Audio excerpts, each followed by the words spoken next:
Crianças trans passam por cirurgias e por hormonização? Adolescentes trans passam por cirurgias ou hormonização? Vem comigo que eu vou explicar para você como funciona, porque a gente está com um BO gigantesco com nós, pessoas trans.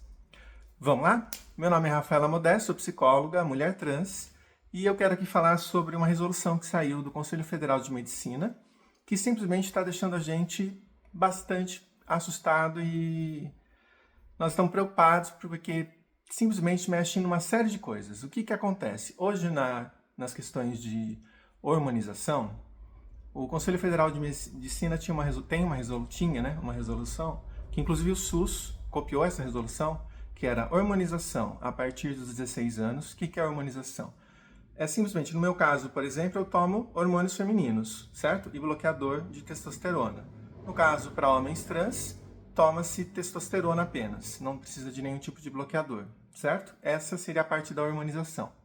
Cirurgias a partir dos 18 anos, então qualquer tipo de cirurgia, retirada de mama, colocada de mama, cirurgia da readequação genital, tudo isso é feito, outras cirurgias de contorno corporal, de face, podem ser feitas a partir dos 18 anos. Podiam. O que acontece? O Conselho Federal de Medicina mudou essas faixas etárias para 18 e 21 anos.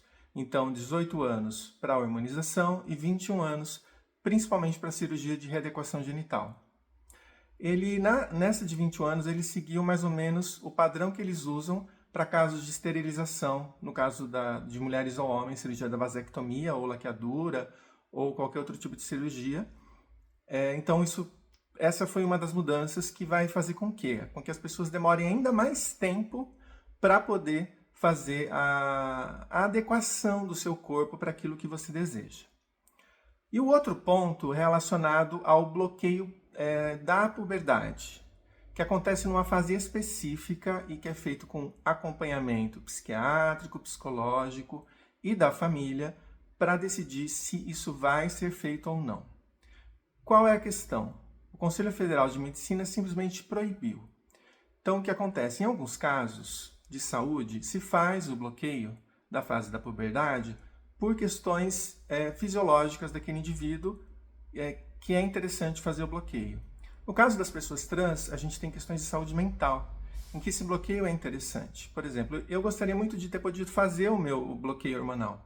Por quê? Porque eu não teria um pé tamanho 42, eu não teria uma face mais masculina, eu não teria as têmporas mais para frente, né? Teria um rosto mais feminino, mãos talvez menores, um corpo mais mignon, quadris mais largos, se eu tivesse feito o bloqueio. Isso, infelizmente, não aconteceu. E aí o que eles estão usando de argumentação é que existem algumas pesquisas no mundo, que eu ainda não fiz o levantamento de todas elas, que diriam que tem muita gente destransicionando, que o percentual aumentou porque tem sido feitos diagnósticos não tão ok, e que esse seria o problema. Porém, tem alguns dados ali que ficam confusos, principalmente em relação ao bloqueio da puberdade. Por quê? Porque os números, na verdade, dizem que a quantidade de pessoas que fazem o bloqueio e depois se arrependem é extremamente, assim, muito baixa mesmo. E o que a gente está fazendo? Simplesmente impedindo que pessoas trans possam ser crianças trans, adolescentes trans, e adultos trans com um corpo adequado àquilo que a gente precisa. Existe uma coisa chamada disforia de gênero. E essa disforia de gênero, ela causa simplesmente muito sofrimento para quem tem. Eu tive situações de disforia, principalmente no início do meu processo de transição. Tive antes, lógico, mas fica mais intenso quando eu falo, eu sou Rafaela mesmo, e aí você quer ser Rafaela já. E aí você fica muito desconfortável com o corpo, você olha para você e você vê um homem, não vê uma mulher, e tudo isso é muito desconfortável e gera muito sofrimento. Então, a gente precisa se unir para permitir que crianças trans, no caso nem são crianças, são adolescentes, porque só na fase da puberdade, a segunda fase da puberdade, que é feito o bloqueio. E se simplesmente aquele indivíduo não quiser mais descobrir, né, ao longo desse processo que não é uma pessoa trans, essa pessoa pode parar o bloqueio da puberdade e deixar os hormônios do seu corpo desenvolverem de forma tranquila. E aí ter os caracteres que a pessoa quiser. Então estão simplesmente cerceando um direito que já existia para os adolescentes trans, que serão futuros adultos trans, e que vão ter que esperar simplesmente um tempo muito maior do que esperariam se nada disso estivesse acontecendo.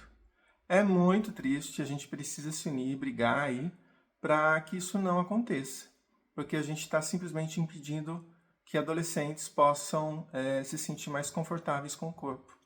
Eu já atendi muitas pessoas trans que vêm no consultório e uma das coisas que pega muito é: se eu tivesse feito o bloqueio antes, eu não teria o corpo desse jeito, eu não teria esse rosto, eu não teria o gogó e mais um monte de outras coisas que simplesmente incomodam.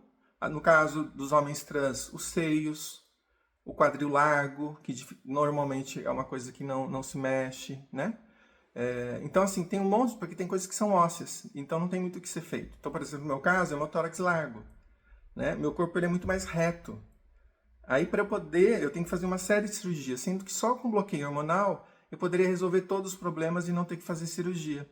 Às vezes até parece que o Conselho Federal de Medicina está fazendo é favorecer cirurgiões plásticos para que eles possam fazer as cirurgias com toda essa galera. Por quê? Porque a gente vai ter cirurgias de readequação corporal, cirurgias faciais.